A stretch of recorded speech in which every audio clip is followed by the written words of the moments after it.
फिर गांव आई बहू। हाय रे, वह कल मुही फिर आने वाली है।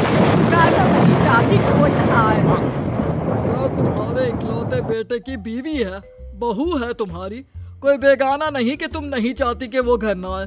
अरे उसका घर है ये। हाँ है तो, लेकिन याद है ना, पिछली बार एक ही दिन के लिए आई थी, गांव की शक्ल ही बदल कर चली गई। इस बार न जाने क्या क्या करेगी। कलावती अपनी बहू रमा के गांव आने से परेशान थी। अरे शहर की लड़की है, गांव आकर क्या कमाल करती है देखिए।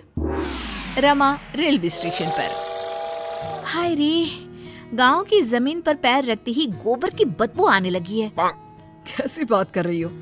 इसी महक को सूंघ सूंघ कर तो मैं बड़ा हुआ हूँ। हाँ, तभी तुम्हारे परफ्यूम का खर्चा इतना ज्यादा है। पति को रमा की बात बिल्कुल अच्छी नहीं लगती। अब कोई आया है क्या रिसीव करने? कोई क्यों आएगा, मेरा गांव है, गली गली की पहचान है मुझे। चलो आगे से टांगा कर लेते हैं। No no no no, last time मेरी कमर लचक गई थी, मैं तो पैदल ही ठीक हूँ।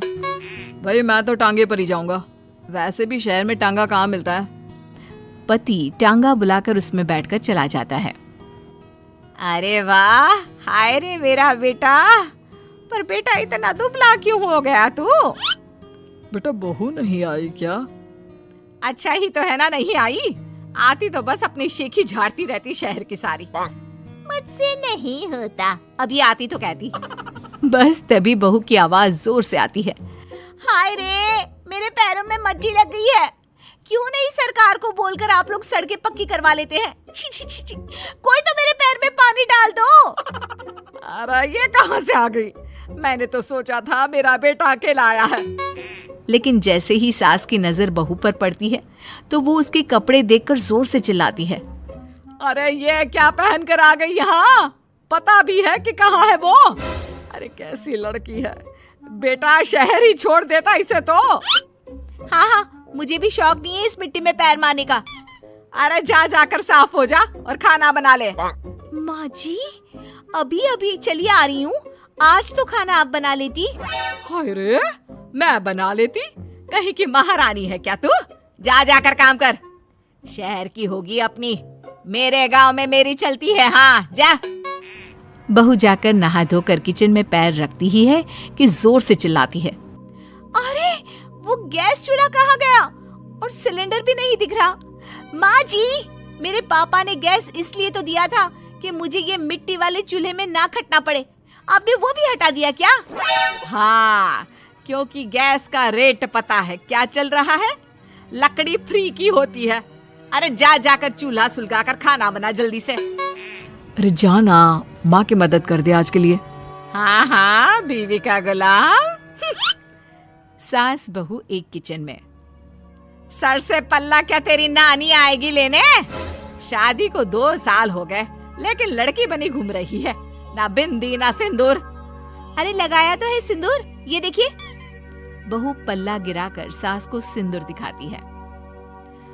अब मेरे साज श्रृंगार पर चर्चा हो चुकी हो तो चलिए खाना भी बना ले।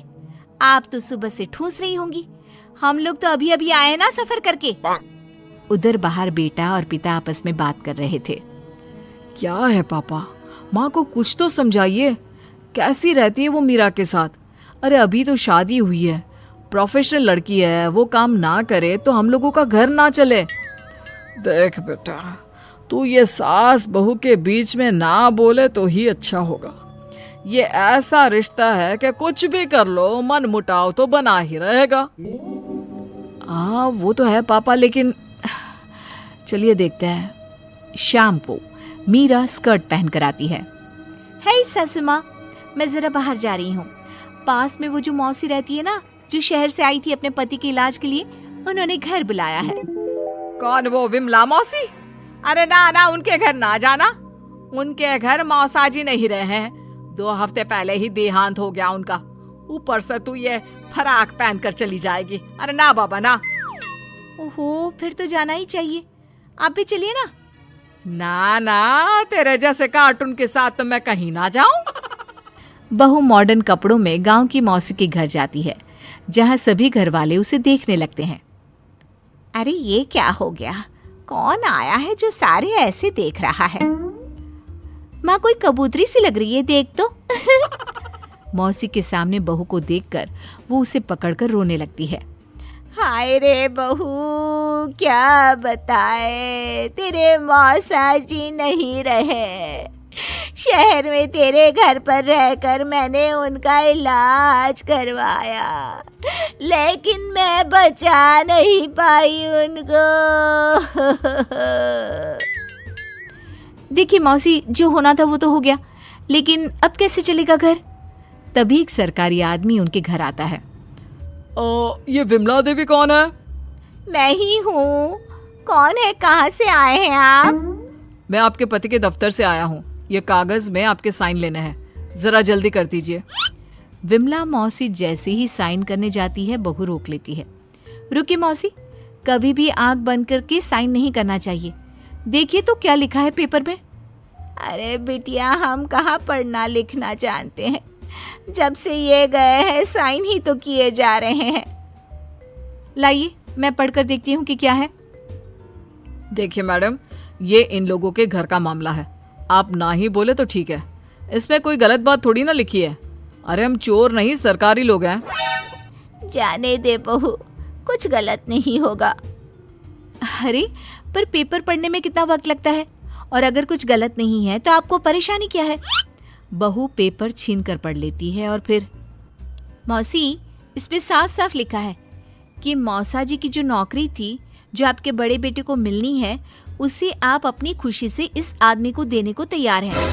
हाय रे, ये तो अनर्थ हो रहा था। अब ये जाएगा पुलिस के हवाले। पुलिस आदमी को ले जाती है। तब तक घर के बाहर भीड़ लग जाती है। सास, ससुर और पति भी वहां आ जाते हैं। मुझे तो लग रहा है कि बहू शहर से गांव जैसे मेरे लिए ही आई है। अरे भला हो बच्ची का जो मेरा घर बर्बाद होने से बचा लिया। कमला दीदी, भगवान ऐसी बहू सबको दे।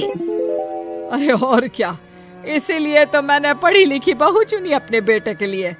चूल्हा चौका तो सभी कर लेते हैं, लेकिन उसके साथ ही लड़की का पढ़ा लिखा होना बहुत जरूरी है।